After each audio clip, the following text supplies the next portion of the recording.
Sir అలా జరుగుతుంది అదే చెప్తున్నాను.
Anakapalli district Anakapalli sub division లిమిట్స్లో Cheedikada police station, Kotapada circle Cheedikada police స్టేషన్లో ఇనీషియల్గా 304A సెల్ఫ్ యాక్సిడెంట్ కింద రిజిస్టర్ చేశాము ఒక క్రైమ్.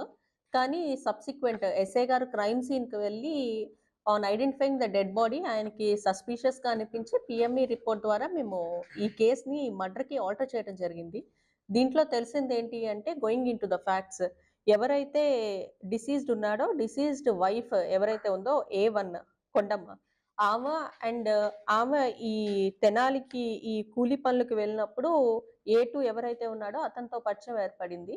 ఆ పరిచయం ఒక ఇల్లిసిట్ రిలేషన్ కింద కన్వర్ట్ అయ్యి సబ్సిక్వెంట్గా వీళ్ళిద్దరూ ప్లాన్ చేసి ఈ హస్బెండ్ని చంపటానికనేసి అనుకున్నారు. దీంట్లో భాగంగానే ఎవరైతే A2 ఉన్నాడో A3ని తీసుకుని శివకుమార్ని తీసుకుని ఈ చీడికాడ పోలీస్ స్టేషన్ లిమిట్స్కి వచ్చి భోగి రోజున ఈవిడితో కలిసి వెళ్ళి ఈ డిసీజ్డ్ ఎవరైతే ఉన్నారో అతన్ని ఈ తల తీసుకెళ్లి తాడి చెట్టుకు కొట్టి తాడుతో మెడ బిగించి చంపటం జరిగింది. తద్వారా అతను చనిపోయాడు. సబ్సిక్వెంట్గా వీళ్ళిద్దరూ తెనాలి వెళ్ళిపోయారు. ఈ లేడీ ఇంటికి వచ్చేసి ఈ హస్బెండ్ కనిపించట్లేదు అని చెప్పి మనకి చెప్పడం జరిగింది. తద్వారా విలేజ్ ఎల్డర్స్ వీళ్ళంతా వెళ్ళి సెర్చ్ చేస్తే ఈయన బై యాక్సిడెంట్ చనిపోయినట్టు ప్రొజెక్ట్ చేసింది. కానీ based on investigation and investigative facts ఇది ప్యూర్లీ మర్డర్ కింద మేము సస్పెక్ట్ చేసి ఈ A1, A2, A3ని మేము పట్టుకోవటం జరిగింది.